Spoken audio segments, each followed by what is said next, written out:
කරණීය මෙත්ත සූත්‍රයේ ඉතිහාස කතාව බෞද්ධ සාහිත්‍යයේ ඉතාමත් සුන්දර හා බලගතු කතාවක් ලෙස සැලකෙනවා. මෙම සූත්‍රයේ දේශනා කිරීමට බුදුරජාණන් වහන්සේට හේතු වූ නිදන් කතාව ගැනයි අද වීඩියෝ එක මම ඔයගොල්ලන්ට අරන් එන්නේ. ඉතින් රැඳිලා ඉන්න කියලා ඉල්ලනවා. වෙනදා වගේම මේ සුවිශේෂී වීඩියෝ එකේ අවසන් තත්පරයේදී වැඩි කතා නැතුව අපි යමු වීඩියෝ එකට.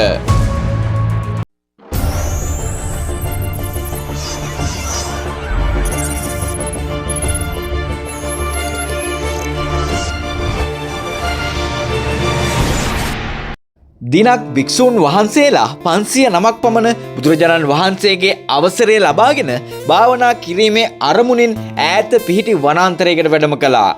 ඒ වන විට වස් කාලයේ එළඹෙමින් තිබුණේ. උන්වහන්සේලා එම සුන්දර නිස්කලංක වනයෙහි වස් සමාදන් වී භාවනා කටයුතු ආරම්භ කළා. එම වනාන්තරයේ විවිධ ගස්වල උක්ෂ දේවතාවුන් වාසය කළා. මෙම භික්ෂුන් වහන්සේලාගේ සීලයේ ආනුභාවය කොතරම් ප්‍රබල වුවද එම ගස්වල මුල කඳ හා අතුමත දේවතා විමානවල සිටි දෙවිවරුන්ට එහි වාසය කිරීමටවත් නොහැකි වුණා.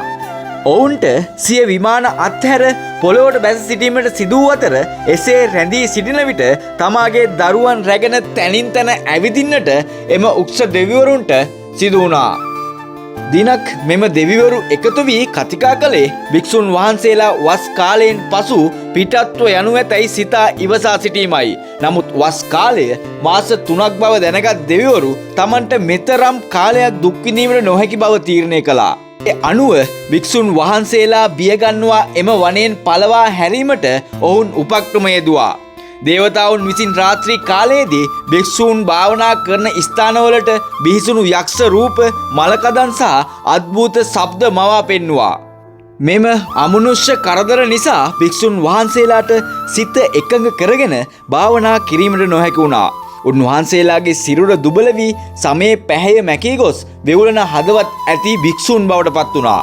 තව දුරටත් එහි වස් වැසීමට නොහැකි බව වටහාගත් භික්ෂුන් වහන්සේලා වස් අවසාන වෙන්න කලින් බුදුරජාණන් වහන්සේ බැහැ දැකීමට ජේතවනාරාමයේ වෙත ආපසු ගියා.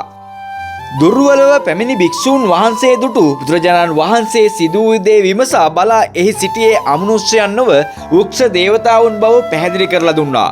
බුදුරජාණන් වහන්සේ එම වනය හැරදා යාමට අවසර නොදී ඔවුන්ට නැවත එම වනයට ගොස් දෙවිවරුන්ගේ බය දුරු කර ගැනීමට සහ භාවනාවට ආරක්ෂාවක් පිණිස මෙම කරණීය මෙත්ත සූත්‍රය දේශනා කරන්න කිව්වා.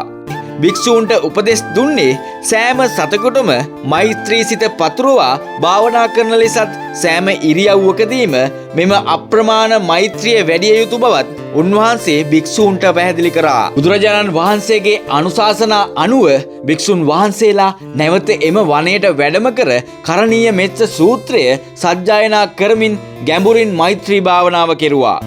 මෙම අසීමිත මෛත්‍රී ශක්තිය දෙවිවරුන් වෙත පතිත වූ විට ඔවුන්ගේ සතුරු සිතුවිලි වෙනස් වී ඔවුන් මහත්මා භාවයකට පත් වුණා.